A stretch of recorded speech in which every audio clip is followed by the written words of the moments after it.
Okay, Barry, I know you're really proud of your costume and everything, and everybody really loved it. They did, but Halloween's over, buddy. It's almost November 2nd, so I'm just gonna. Is it cool if I just? Okay, okay, we good? We good? We good? Okay, good. All right. Hey, everybody, how you doing? Tekking here. I bite my tongue every time I say this, but this is probably gonna be a short video. So just check that time code below and see if I'm right or wrong. And to be fair, my definition of short is probably different from yours. Mine's more like giggity. Mine's sort of like less than 20 minutes is a short video on my end. I'm actually going to be out of town this weekend when you're watching this. That's why I'm like filming it right now. This is the same day as the review. I'm filming this now. I'm actually going to Philadelphia, which I've lived in Pennsylvania my whole life, and yet I've never been to the largest city in the state. It's kind of on the other side of it. It's like a 4 or 5 hour drive, but I'm excited. So I'm going to film this right now. This is going to be kind of a follow-up to the Hercules and Oden analysis I did earlier this week. Kind of going into that video, I knew I was going to leave a bunch of stuff out. I was going to mispronounce words and names, and I wasn't too upset about that, but it's just like, yeah, Greek mythology and mythology in general, obviously a lot more stuff to unpack, a lot more stuff crammed into mythology than in just the One Piece story. And the One Piece story is long in and of itself, but, I just realized this the other day, and I said this out loud, and this is ridiculous, but this is a factual statement. It's like, mythology, studying mythology, that's a hobby I have.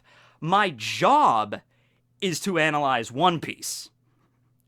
Yeah, I know, that's a factual statement, but I'm like, wow, I have a weird-ass life, don't I? Okay, but no. So I got a few things wrong. I just wanted to address some stuff here. And there was also some stuff, not necessarily I got wrong, but there were some people that were like, hey, I think this thing in the Labors or this thing about Hercules syncs up more to Oden than what you said. So let's just take a look at this here. The first thing I wanted to address, it was something I'm actually really upset that I glossed over. It's just a fact that this Labor was one of my least favorites, and it's the first one, so I wanted to hurry up and I had to get through all 12, so I'm just like, okay, the first Labor is Hercules has to go kill a lion, he kills the lion, and he brings it back to your thesis, and blah, blah, blah, moving on to the Hydra, right? So a few things with that lion I got wrong, the Nemean Lion, sorry.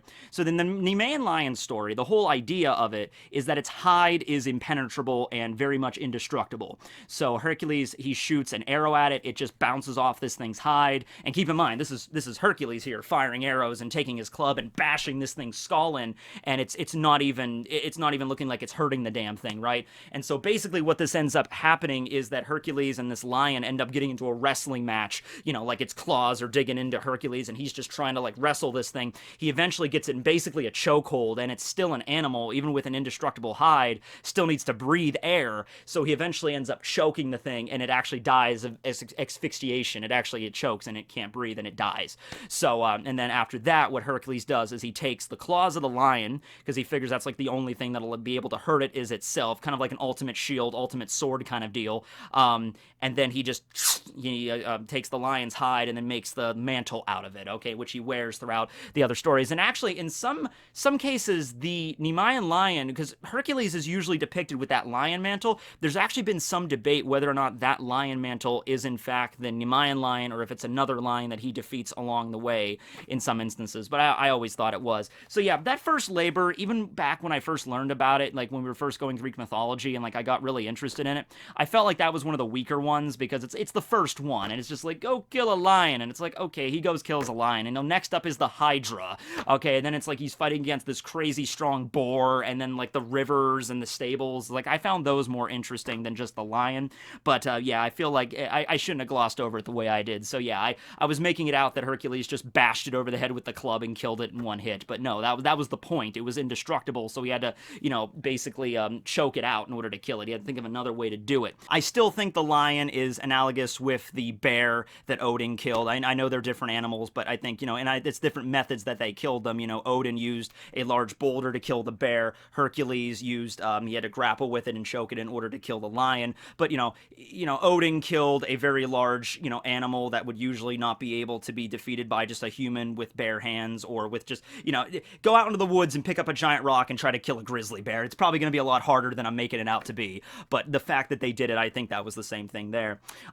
So here's something interesting. The whole thing with the girdle of Hippolyta, the Amazon's labor, the ninth labor, okay? People were like, that's the harem wars, Matt. That's the harem wars. And I'm like, Yeah, it kind of is. It was kind of a thing where I didn't even connect the dots there because it was a very different kind of setup for them. The setup for the harem wars in One Piece is that Oden basically set up shop at this mountain temple and then kept going back to town and kidnapping women and bringing them back to the temple. They were free to leave at any time, but the point was that Oden was so magnificent that they didn't want to leave. The husbands and boyfriends of these women got so pissed off that they all got together and they attacked the temple, and then Oden came out and fought them, and that kicked off the harem wars. In the context of the ninth labor of the belt of Hippolyta, a little bit different, okay?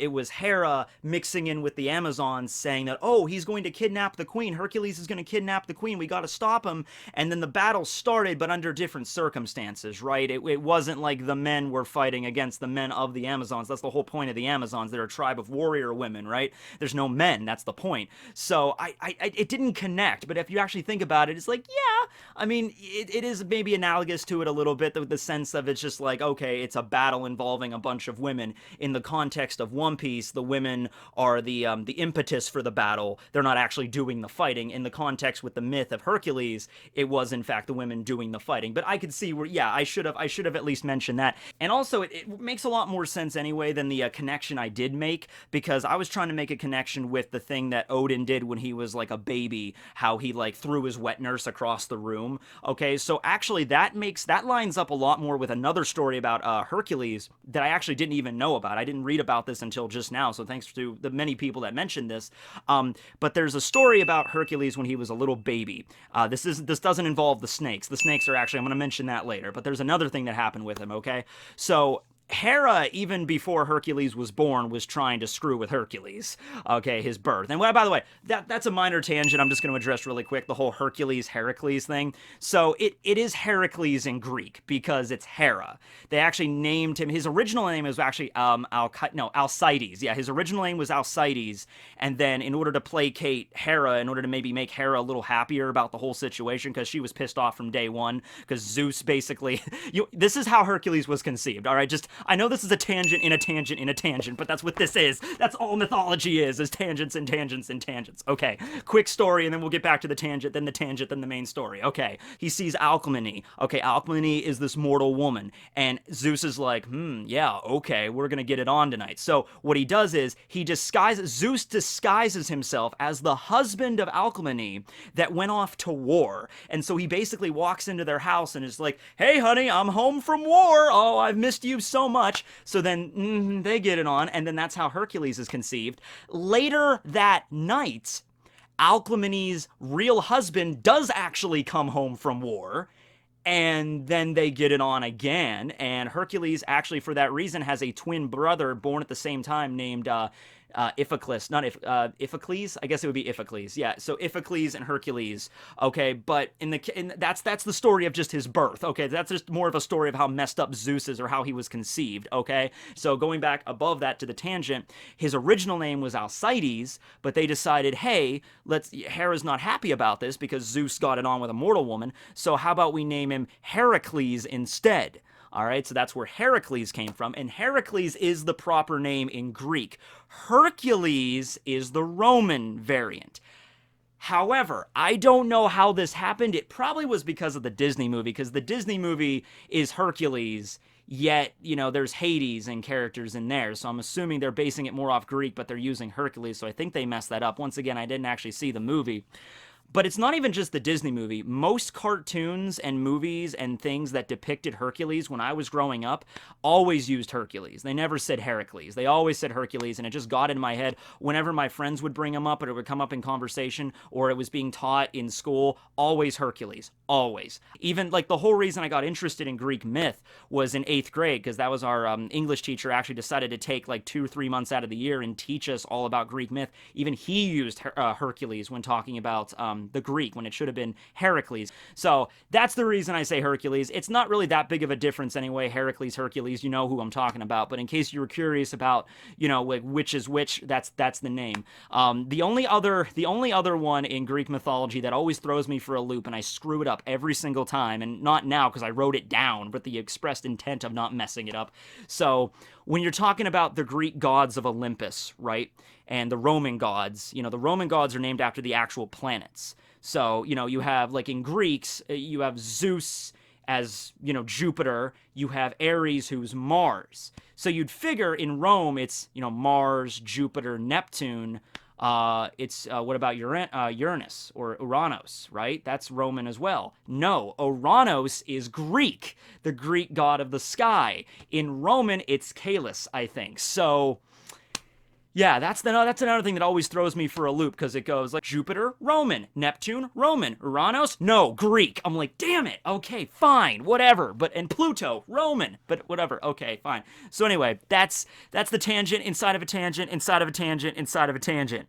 Didn't I say this was going to be a short video? Okay, so what was I talking about? The Hippolyta thing. Okay, the Amazon, right? So the other thing that I was connecting that to was, the breast that, apparently the Amazons had to lop off one of their breasts so they could properly throw a spear, or they could keep their bows so it wouldn't get in the way. So I was connecting that back to Odin throwing his wet nurse across the room. But the story that I didn't hear about until just recently was when Hercules was born, Athena picked him up, brought him over to Hera. Hera held Hercules when he was a child, when he was just a newborn baby. And Hera, at that moment, I guess just out of pure pity, just decided, okay, I guess I'll try to breastfeed this child. Just because he's such a pathetic, being. So Hera goes to, let Hercules suckle from her. How much I'm going to get away with on YouTube here, I don't know. But this is a natural biological process. Okay, anyway. So she goes to do that, and it apparently, like, hurt her a lot. And so she immediately, ow, damn! And then she rips Hercules off, gives him back to Athena. Athena brings Hercules back to Alcmene, who is his human mother. Okay. So yeah, that was probably more likely the story there of the whole thing with throwing the wet nurse across the room, is the fact that Hercules at a newborn baby stage, was breastfeeding from Hera, the mother of gods, and she was feeling enough pain from that. So yeah, that's the situation there. Another situation that was happening when Hercules was a baby was the situation with the snakes, and that's actually depicted right here. So I'm really upset for not bringing that up, because it's right there in the freaking book. But yeah, when he was a little bit older, not very much older, but when he was still a baby, and Iphicles, his brother, was also a baby, they were in the crib together, and Hera sent two snakes into the crib to try to bite and kill Hercules, because he's like, man, my husband cheated on me, I'm gonna punish the child. That seems fair entirely. So the snakes go in, but of course, Iphicles is a baby, he's afraid, but Hercules doesn't even care. Hercules just picks up the snakes and just chokes them and uses them as toys and like rattles, like goo goo gaga, like those poor snakes. He's like bam bam bam, smacking the snakes against the thing. So that might also be a reference to when he was 2 years old, he caught the two rabbits. Might have been a reference to the fact that the two snakes. I also saw a lot of references to, I think people were trying to compare the snake story to the story with the golden hind, how Hercules had to capture the golden hind alive, Artemis's golden deer, basically. And I just found a connection more with the rabbit story with that, and I honestly find the snake story and the Hera breastfeeding story more analogous with the wet nurse story with Odin's perspective, because the way I look at it is just like, okay, Hercules had to capture this golden hind, which is just, it's a deer. It's not dangerous. I mean, if you piss it off, it can be dangerous, but it's not known like the giant teeth like a bear or a lion, right? So it's a relatively harmless creature that you have to try to capture alive, right? And it's just trying to run away from you. Same thing with a rabbit. So I compared those, the third story with the labor to Odin's capturing the rabbits. That just made perfect sense to me. I still think it makes perfect sense, but if you want to connect it back to something else involving Hercules, it's fine. You gotta love it from Oda's perspective, because Oda was probably sitting there thinking about how, okay, I'm introducing Kozuki Odin in this chapter. Okay, I gotta have Odin do some crazy stuff. And maybe Oda was like, you know what? Give me some crazy feats. and he's looking through it, and he's looking it up, and he stumbles upon Greek mythology, and he's like, Hercules, yeah, I'm gonna do a bunch of stuff. I'm gonna take a bunch of stuff Hercules did, I'm just gonna give them to Odin. You know, because Hercules is probably the single most famous mythological character in history, in terms of just great power, being like a superhero, basically, of the Greek pantheon, which eventually he does get accepted into the Greek. He's the gatekeeper of the gods, I believe, is the gatekeeper of Olympus, or something of that like. But I don't think that's a haughty claim at all. Like, I do believe that, yeah, he is probably the single most famous character in that regard, just because everybody knows about Hercules. Even if it's just the Disney movie, or even if just whenever you think of Hercules, is like, oh yeah, he's the really strong guy, son of Zeus. I mean, like, most people know about that story, at least that much, right? So yeah, he's very famous in that regard. So Oda was probably looking him up, looking at all the stuff he did with the labors and the childhood and everything, and he's like, yeah, that's Kozuki Oden. I got it right there, locked down. Okay, so that was that, and now for the last thing I wanted to address here, and like I said, there was other stuff people commented about, but the last major thing I wanted to address here was the fact that Hercules, at one point journeyed with Jason and the Argonauts on the quest for the Golden Fleece. Yeah, that's right. Now, this was something that I was aware of, but this was kind of one of the side questy things that he does while doing the labors. I believe it's in between the 7th and 8th, or the 8th and... yeah, it's in between the 7th and 8th labors is when he makes this journey. In between the horses, the mares of Diomedes and the bull, the Minos. He does this thing where he decides to travel with the Argonauts. I decided not to bring it up because I wanted to avoid all the little side quests he gets into, but if I just stopped and thought for 5 seconds, that's a parallel to when Odin traveled with Roger. Because Odin has, like, this main storyline in Wano, and then he decides to go out to sea, travel with Whitebeard, travel with Roger for a couple years, but then return to his main storyline in Wano after this little excursion, right? Going out to sea and meeting some new people in the world and going on this epic adventure to Laugh Tale and finding the One Piece, you know, with the Roger crew and everything. So, yeah, it's perfectly analogous there, and I apologize for not bringing this up. But, yeah, let me just read this for you. So this is right after the 7th one, so right after the whole Diomedes, and he throws them to the mares and eats them, you know, and then he brings the horses back to Eurystheus.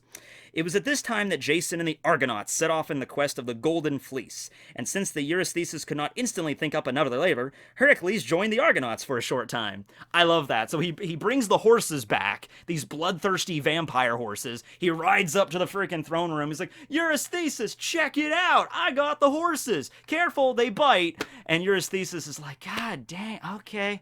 So what's next? And he's like, I don't...